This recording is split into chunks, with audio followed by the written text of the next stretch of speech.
You are standing at a crossroads. One path is paved with familiar comforts, soft grass underfoot, the sun warm and inviting. The other is a steep incline, a rough, uneven trail leading into shadowed terrain, where the horizon is hidden and every step feels like work. And yet, what no one told you is that the path of comfort circles back on itself. You will walk it for years, only to find you've returned to the very place you started, a little older, a little more tired, and with dreams left untouched. But that other path, the one that seems daunting and unforgiving, that is the shortcut. The road less traveled, not because it is longer, but because it demands more of you now. It asks you to rise before the world does. To say no when every nerve screams for yes. To trade the fleeting warmth of excuses for the lasting fire of self-mastery. That path is called discipline, and it is the very shortcut you've spent a lifetime avoiding. Why? Because discipline looks like sacrifice. It looks like discomfort. It looks like saying no to the chocolate cake, the extra hour of sleep, the mindless scroll of entertainment, the warm embrace of procrastination. But that is only what it looks like at first glance. If you dared to walk it, even for a little while, you would see that it holds something far greater than comfort. It holds freedom. You see, every undisciplined day feels like freedom in the moment. Eat what you want, spend what you don't have, skip the workout, delay the difficult conversation. You're free to do it all. But add up those days, string them together like links in a chain, and you'll find that freedom becomes a prison. Your body becomes weak, your finances a trap, your relationships shallow, and your mind a cloud of regret. The illusion is so convincing that most people will spend a lifetime defending it. They'll call discipline restrictive, oppressive, even unnecessary. But here's the truth they don't want to admit: discipline is the ultimate freedom. When you have discipline, your body obeys you. Your desires respect you. Your mind listens when you tell it enough.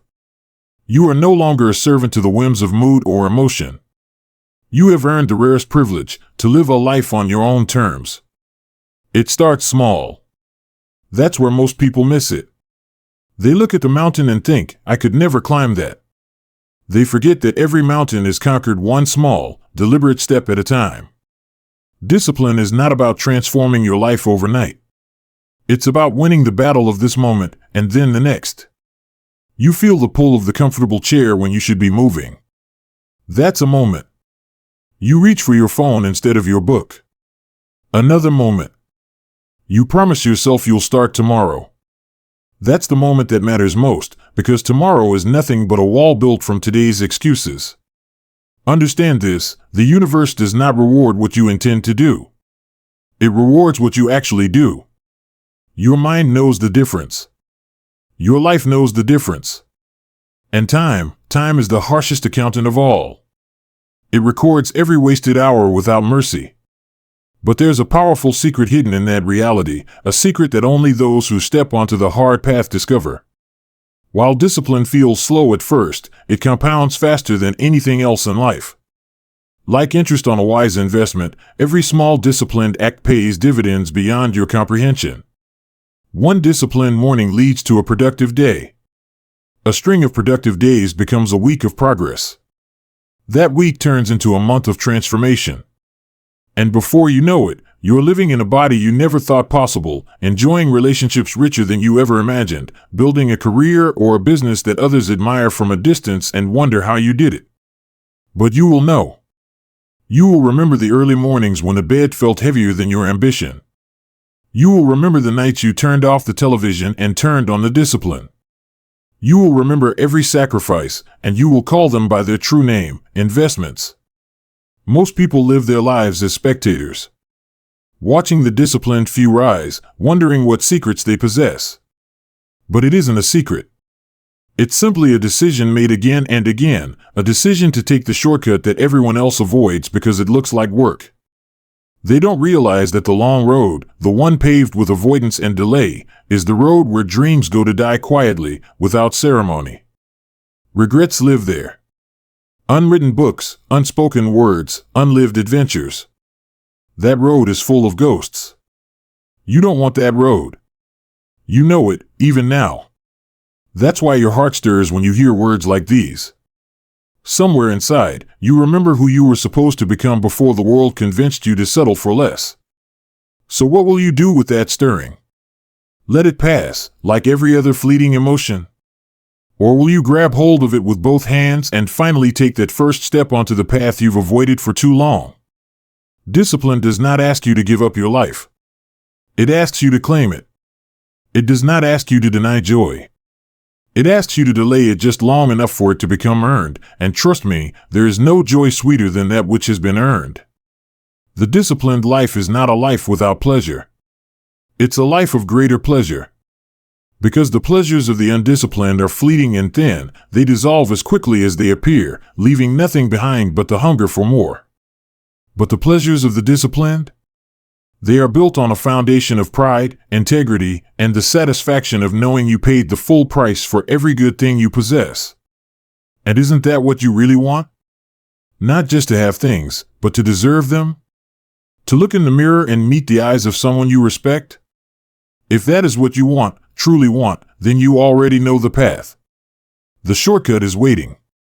And though it looks hard, I promise you this, it is far easier than living with the burden of regret. Then listen carefully, because from this moment forward, the question is no longer whether you know how to change, you do. The question is whether you will become the kind of person who chooses change over comfort, discipline over indulgence, purpose over pleasure. And make no mistake, this isn't about grand gestures. You don't need to move mountains today. You just need to move. Because every great life is built on a simple but powerful truth: motion creates emotion. Action precedes motivation, not the other way around. You don't wait to feel ready, you act until readiness shows up. You don't wait for courage, you act your way into becoming courageous. You don't wait to feel strong, you forge your strength in the fires of action. Think of a stone wheel, heavy and unmoving. It resists your first push, stubborn and motionless. But if you lean in, if you dig deep and push again, despite the groaning of your muscles and the voice in your mind whispering to give up, that wheel begins to turn. Slowly. Imperceptibly. And then, something miraculous happens. The weight that once felt immovable begins to help you. Momentum joins your side, and soon, stopping becomes harder than going. That is how discipline works. At first, it feels impossible. Then it becomes inevitable. But understand this, discipline doesn't just change your outcomes. It changes you. You become the person who keeps promises to yourself. You become the person who doesn't flinch in the face of difficulty. You become the person who shows up when it matters most, especially when no one is watching. And isn't that the highest victory of all?